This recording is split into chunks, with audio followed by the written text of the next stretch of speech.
if Jimmy Garoppolo's played his last game with the 49ers, how will he be remembered? Okay, well, this one's tough because you have everybody getting all sentimental like it's his last game, and I really appreciate Jimmy for what he did.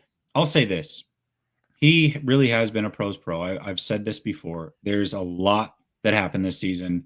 They have been looking for his replacement very publicly for a while, and he's been professional about it. So I'm going to give him credit for that. But this, I'm going to get sentimental because he brought us out of this dark era after Harbaugh's. Like, I think it's overplaying it. For me, it's a blip on the radar. It is a blip on the radar. I'll tell you this. I collect memorabilia. I have quite a bit of it. Usually when somebody comes in as the quarterback of this team, I want that signature, right? I've got Cap's signature. I'm currently looking for Lance's. I didn't go after Jimmy's. From the very beginning, I had intrepidation about Jimmy Garoppolo. So to me, it's a blip on the radar. I don't think it's really going to be remembered long term at all. I don't. Put it this way.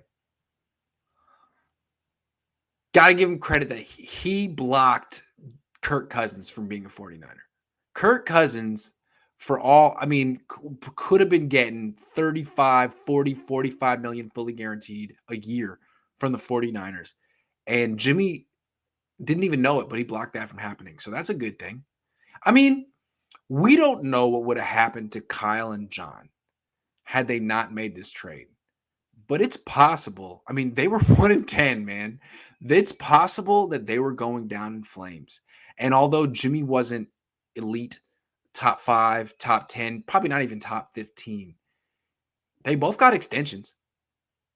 You know, they're going to stick around. Jimmy will be gone. But if I were Jimmy, I'll be like, you know what? You better thank me for those extensions, man, because I may not have been great, but whatever your other plan was totally not working. So you guys are both rich and you guys are chilling and you'll be here and I'll be gone and I'll have to, fine, I'll start over somewhere else. But I'm not so sure that either one of you guys would have gotten those extensions without my mediocre self. So thank me.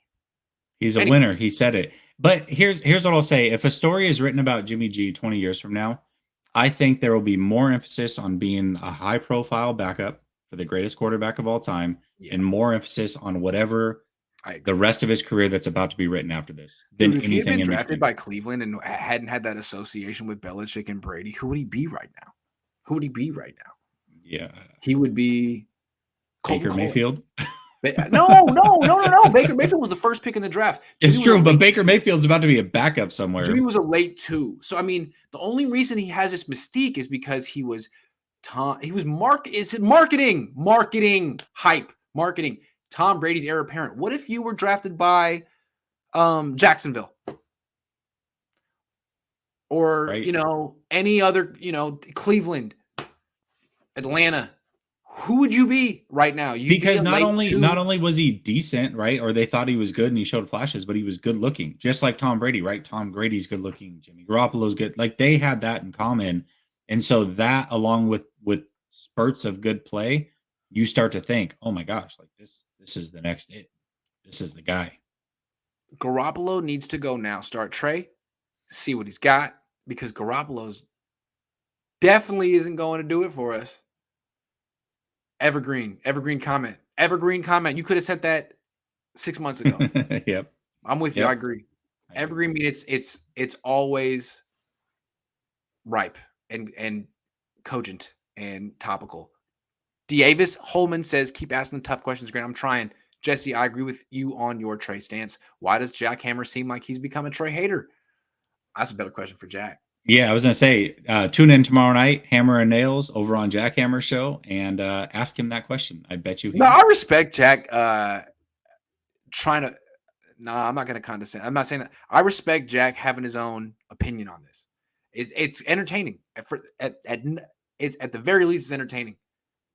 I appreciate it. Jack. Yeah, I mean, here's the thing is I really don't want to talk for Jack on this. But I always respect what Jack does, right? Like it's different. It's a different angle than the way I look at it. But I also know that Jack genuinely feels the way that he feels. So, you know, ask him that question. Yep. Rigo says trying to gain first, second round pick for Jimmy for what? Niners don't know how to draft early in the round. It's true. You should just ask for 8 fifth-round picks. Can I get a I fifth honestly round pick don't for trust every? any Patriots quarterback. It always dropped, and then they look different when they're not in the Patriots system. Hey, Jimmy, yeah, I agree. Yep. Even Mac Jones. A lot of people are excited about Mac Jones. I don't know. Like, I kind of like Davis Mills better than Mac Jones. I think Davis Mills would look really good on the Patriots right now. I'm not excited about anything. Mac Jones, if you look at his last 4 weeks, He can't throw the ball when it's cold, right? Seems like, hey, guys, play Jimmy. Sit Jimmy. Play Jimmy. Sit Jimmy. I'm so confused. This organization lies? Thanks for a semester of football school. I know. I mean, she went. That's two different Jimmys. She wanted to play and bench Jimmy Ward all in one thing. I don't know. I mean, again, the plan was not to pivot to Trey Lance in week 17. This isn't what the Niners want to do. They're basically saying, for what we pay Jimmy, he should play through this. And what Jimmy's saying is, well, then why did John Lynch like that tweet? Right. Well, if you like, oh, you want me now? Oh, you want me now? He will be remembered for his overthrow in the Super Bowl. Yeah. Every time I see Jimmy, I see that Super Bowl performance. Yeah. You know what? That's a good point. That is a good point, and that is the truth. That's the right answer. I think that's the right answer. I agree. It's the right. It's brutal. You just earned yourself a spot on the show. Yeah, it's the right. It's brutal, but it's honest. Niners won't give heads up to Houston, who will start Dick Tracy's Jimmy G's boy toy bobblehead. Dick Tracy, whatever. I don't know, but yeah, I do think that they're trying to give Trey Lance the benefit of, some mystery. Not being prepared for it. Yeah, I was a Jimmy fan, but it's time for the future. What's interesting is this whole injury thing is probably a publicity stunt. Dude, I think he's definitely injured. Yeah. You can't fake a grade 3 sprain. The NFL would not let that happen. I think what they're doing now is a bit of publicity stunt, the way that they're playing it. I could maybe go there with you, but he's definitely injured. Who would you rather have starting for the 49ers next season, Trey Lance or Aaron Rodgers? I mean, okay, hold on a second. If all things out, I'm going Aaron Rodgers. How can you say yes to Aaron Rodgers? Yeah. But knowing that Trey Lance is already on the team, you can't bring in Aaron Rodgers. Aaron Rodgers isn't coming to this team. He's not coming to this team. Not at all. In 2019, our defense and run game took us to the Super Bowl. And when Kyle relied on Jimmy to close out the Super Bowl, he choked to almost guarantee a playoff spot. Who's scared of Jimmy's arm? Nobody. It's Lance time. Agree. I agree. I've been trying to say this for months, but I'm glad you guys agree.